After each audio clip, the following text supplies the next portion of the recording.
If I told you I've closely followed the WNBA for the past 3 years, you probably wouldn't believe me. The truth is, for many fans, it hasn't been as entertaining as the NBA. But that changed when Caitlin Clark arrived. No player in WNBA history has captured the entire sports world's attention the way she has. She's made women's basketball a regular topic for casual fans, something that hasn't happened in a long time. What she's doing right now feels similar to what Michael Jordan did in the early 90s, raising the level of the game while also making the league more popular and profitable. Before the 2023 season, the WNBA had grown by 40% viewership from 2022 to 2023. But with Caitlin Clark's arrival, it's grown by 400% viewership. Okay, now let's not talk viewership, let's talk ticket sales. Bear with me.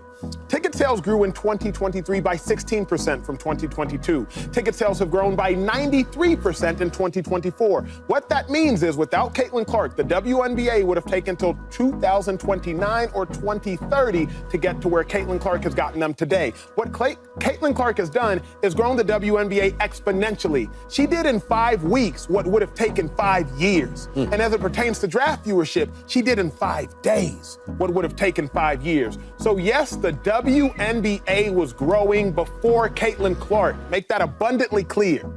But it was growing incrementally compared to the exponential growth you're seeing now. The numbers back it up. Clark's presence alone has brought more fans into arenas and more viewers to their screens. She has quickly become a major representative of the WNBA and women's basketball as a whole. For the first time in years, the league seems to have a clear face it can build around. But despite the media attention and the revenue she's helping generate, not everyone is pleased. Some players feel she's getting too much of the spotlight. Take Lynette Woodard, for example. Woodard played at Kentucky from 1977 to 1981 and was one of the top scorers of her era, finishing with 3,649 career points. When Clark passed her record, Woodard responded in a defensive way instead of simply celebrating the moment. I am the hidden figure, but no longer now. My record was hidden from everyone for 43 years. 43 years. I don't think, I'll just go ahead and get the elephant out of the room. I don't think my record has been broken because you can't duplicate what you're not duplicating. And so unless you come with a men's basketball and a 2-point shot, hey, you know. Woodard has the right to be proud of her achievements, especially considering the different era she played in. But it seemed unnecessary to cast doubt on Clark's accomplishment. Yes, the game was different back then. There was no 3-point line and other rules were not the same. But Clark can only play under the current system. The sport evolves and players compete within their era. You don't hear legends like Kareem Abdul-Jabbar making excuses about rule changes when someone breaks a record. In fact, when LeBron passed Kareem's scoring mark, Kareem was there to support him. Before Clark broke the record, many people didn't even know about Woodard's achievement. Now more fans recognize her legacy because of the attention Clark brought. This isn't just for Caitlin, but you asked me about Caitlin. If you're going to break a record, to me, if it's legitimate, you have to break that record in the same amount of time that that player set it. So if Kelsey Plum set that record in 4 years, well, Caitlin should have broke that record in 4 years. But because there's a COVID year and then there's another year, you know what I mean? So she's already had an extra year to break that record. So is it truly a broken record? Another Hall of Famer who criticized Clark was Cheryl Swoops. She suggested that Clark broke the scoring record simply because she played more games. The way she presented her argument made it sound convincing at first. But basic research shows that claim isn't accurate. Clark actually reached the record in fewer games than the previous record holder. The numbers are clear and they don't support the criticism. Caitlin Clark right now probably takes about 40 shots a game. Here we go. I know you like that. Hell yeah. Okay. Once again, if someone were to just type in, Caitlin Clark's stats this year, it would show via ESPN the 4-year player from Iowa attempts 22.3 shots a game. Swoops also claimed Clark scored so much because she was taking around 40 shots per game. Again, that doesn't match the statistics. Clark averaged closer to 18 to 22 shots per game in college, nowhere near 40. The facts don't line up with the narrative. Regardless of status or reputation, criticism should be based on truth. The reason Angel Reese is mentioned in this discussion is because some believe she has also shown subtle signs of frustration toward Clark's popularity. I think so many people are watching women's basketball right now. It all started from the national championship game, and I've been dealing with this for 2 years now.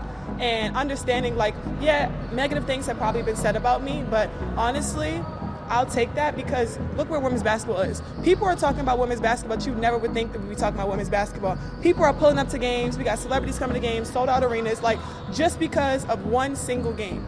And just looking at that, like, I'll take that role. I'll take the bad guy role, and I'll continue to take that on and be that for my teammates. And if I want to be that, and I know I'll go down in history, I'll look back in 20 years and be like, yeah, the reason why we watching women's basketball is not just because of one person. It's because of me, too, and I want y'all to realize that.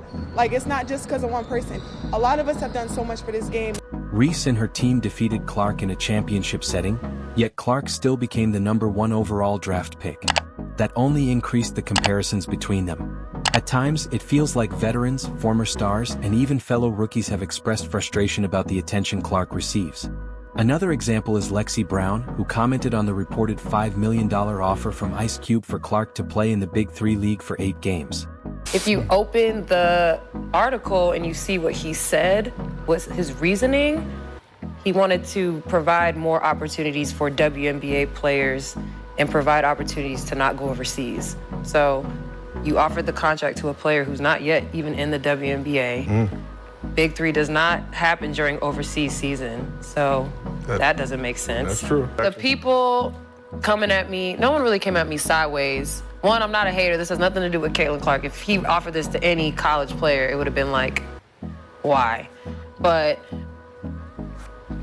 because he's offering her $5 million, that's a better business decision than the WNBA wanting her to come play at the WNBA and be locked in with a W. That's not a business decision for us.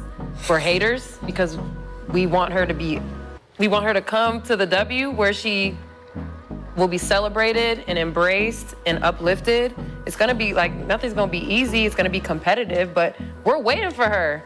So for us to get like just constantly shit on, like you can't even acknowledge the growth and how amazing the WNBA is doing because shit like this happens. Some questioned why Clark would even consider it, but others saw it differently. From one perspective, it looked like an opportunity to earn a significant amount in a short period of time. Critics argued about what it would mean for the WNBA, yet many believe the choice should simply be up to Clark. After all, it's her career. When is the W season over with? October. October. Caitlin, accept it. Accept it. You got 8 games. 8 games, accept that $5 million, and then into the W. Some felt the decision was simple. Take the $5 million and continue focusing on the WNBA afterward. But underlying these opinions is the reality that Clark, as a rookie, was being offered money that many veterans never had the chance to earn. That naturally creates tension in a league where salaries have traditionally been much lower. We want her to come to the W where she will be celebrated and embraced and uplifted. It's gonna be like, nothing's gonna be easy, it's gonna be competitive, but we're waiting for her. Despite talk about welcoming her into the league, Clark's rookie season has included tough defense, criticism, and constant pressure. Instead of an easy introduction, she has faced physical play and non-stop media coverage from day one. It happened prior to the inbound, so then anybody can shoot the free throw. Of course, Indiana would have Clark as a great free throw shooter shoot it. A little surprise. Lightning quick. And talk about the physicality. Dana Evans wrapping up. About Seattle, and all of a sudden, we're pretty close. This has been as close as it's been all second quarter long, 44. On top of everything, she was not selected for the upcoming Olympic team, even though her performance could support a strong case. Still, she continues to respond the best way possible, through her play. She's averaging solid numbers across points, rebounds, assists, and steals, and she remains a leading candidate for Rookie of the Year. The criticism and doubts seem to motivate her rather than slow her down. In the end, she appears focused on improving and proving herself every game. What happens next will depend on how she continues to handle both the praise and the pressure.